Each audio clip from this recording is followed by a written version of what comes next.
Assalamualaikum warahmatullahi wabarakatuh kepada pelajar tingkatan 2 ada PT3. Okey, hari ini tajuk yang kita nak belajar adalah dalam bidang fiqh pelajaran 14 iaitu solat berjemaah pengikat hati yang akan diterangkan oleh saya iaitu Ustazah Nur Farah Syahira.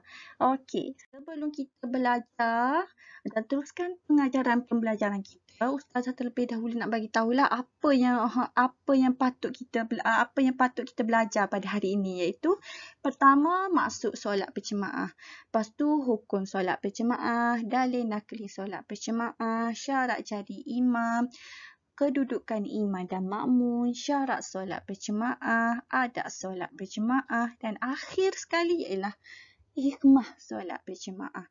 Okey, daripada pembelajaran kita hari ini, apa yang kita akan dapat objektif pembelajaran kita? Kita dapat mengenal pasti ciri keutamaan orang yang dipilih menjadi imam. Dan kedua, kita dapat tahu ciri keutamaan perbezaan makmum mu'affiq dan makmum masbuk. Okey, kita pergi ke tajuk kita seterusnya iaitu maksud solat berjemaah. Maksud solat berjemaah ada dua, dari segi bahasa dan istilah.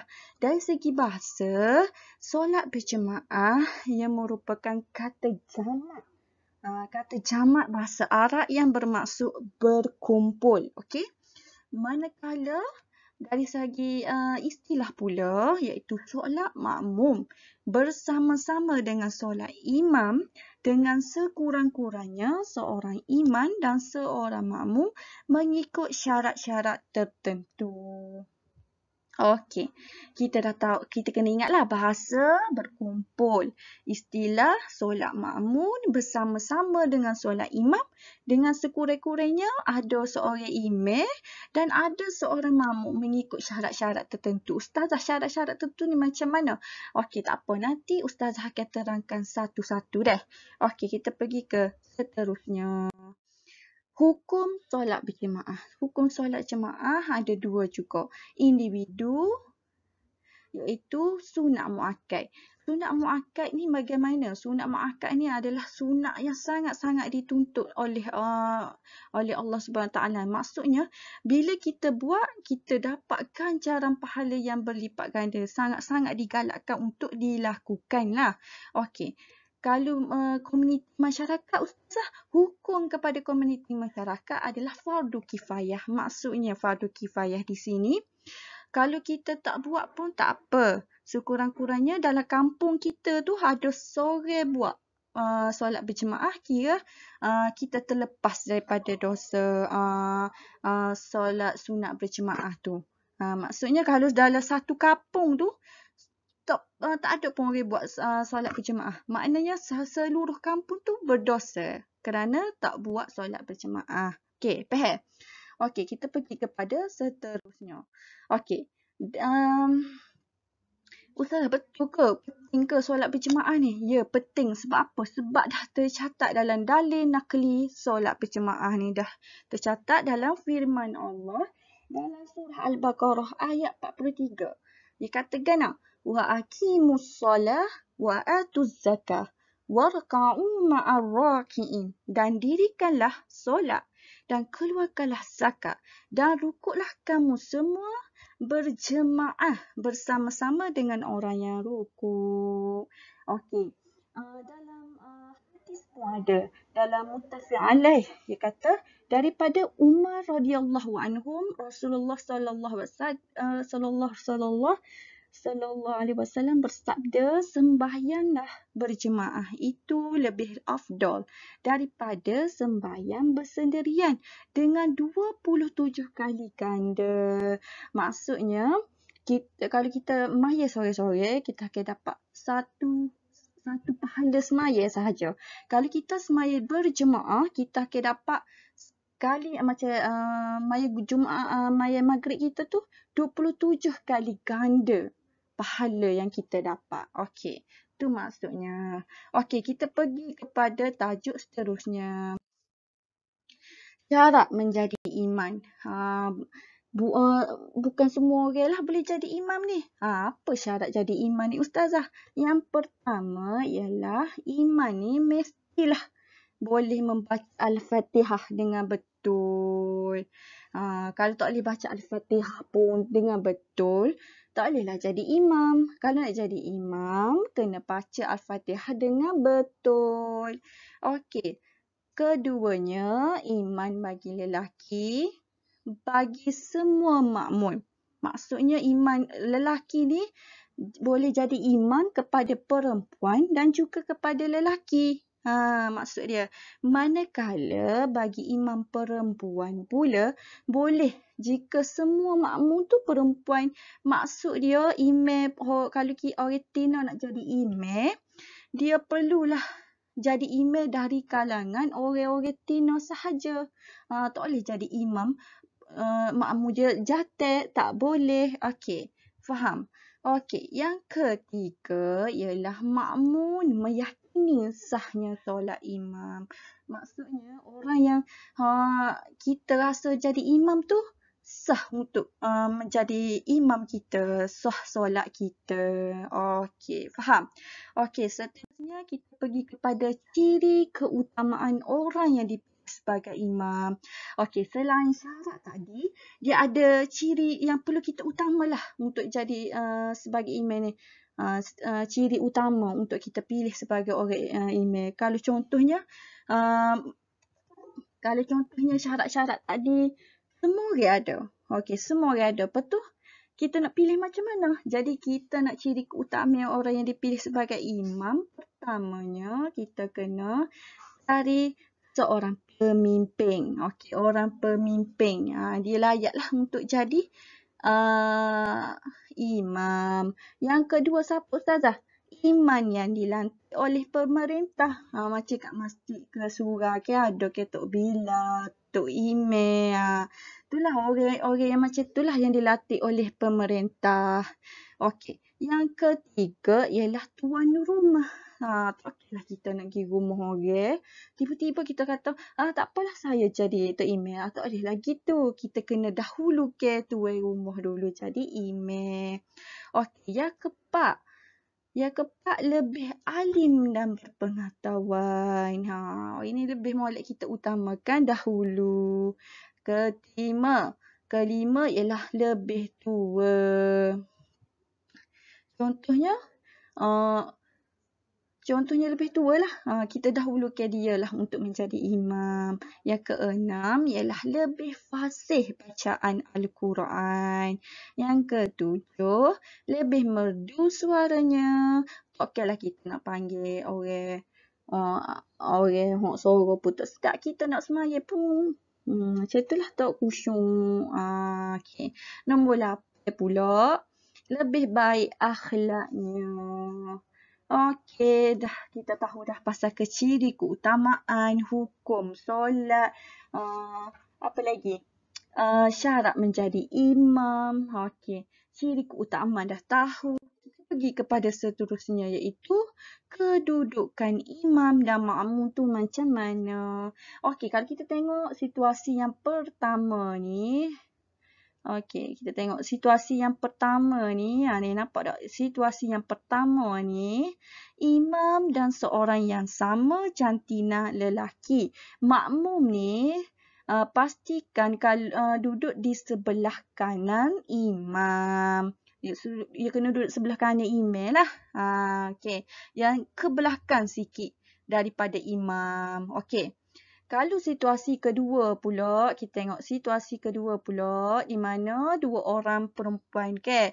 Imam perempuan dan makmum pun perempuan. Maknanya dia kena ke belakang sedikit dan duduk di sebelah kanan. Tapi dia tak sama dengan yang ni. Yang ni dia ke belakang banyak sikit. Yang ni sikit je.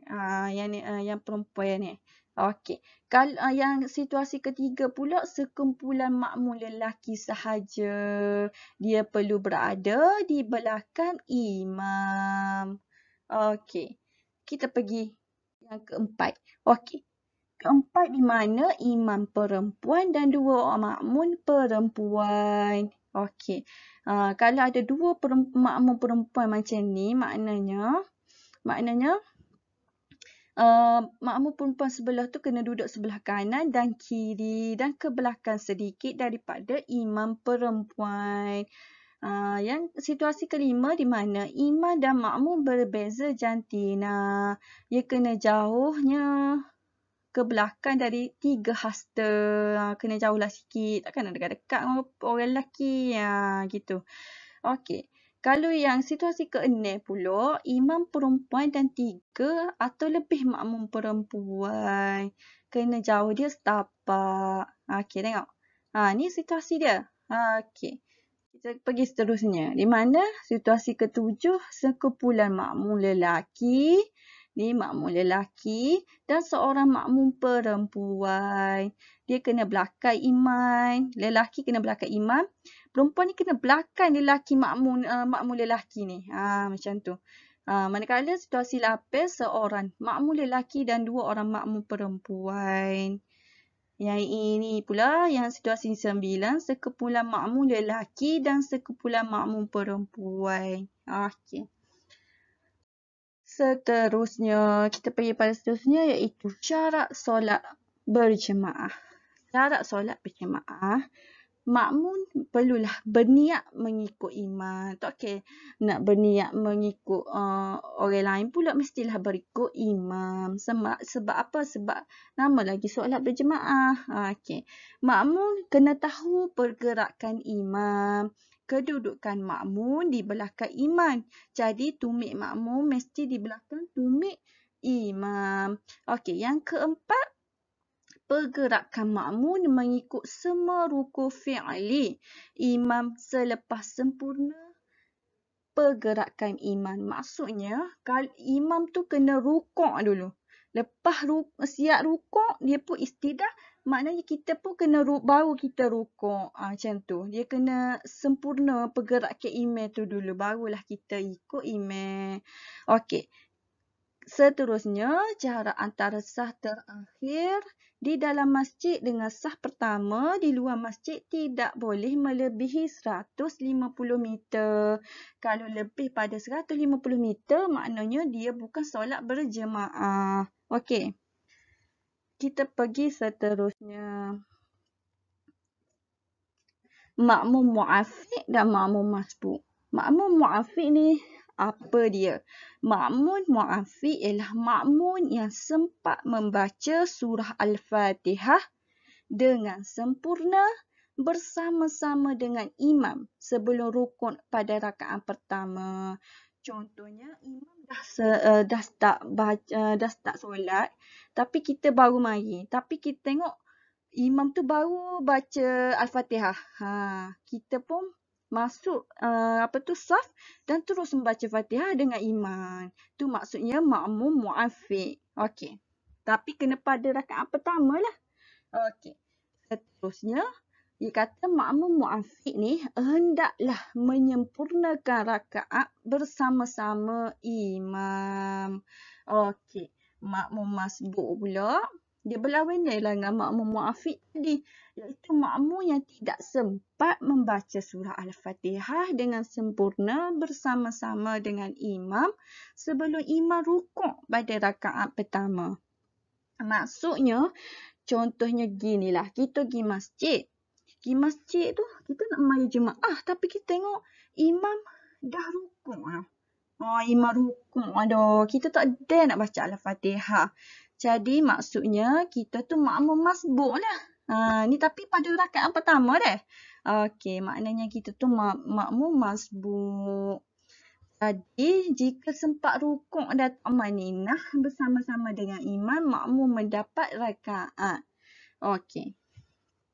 Seterusnya, makmum hendaklah menyempurnakan rakaat yang tertinggal selepas imam memberi salam. Maksudnya, selepas imam tu bagi Assalamualaikum warahmatullahi. Maksudnya lepas tu kita pun berdiri terus untuk menyempurnakan rakaat yang kita tertinggal ikut imam tadi.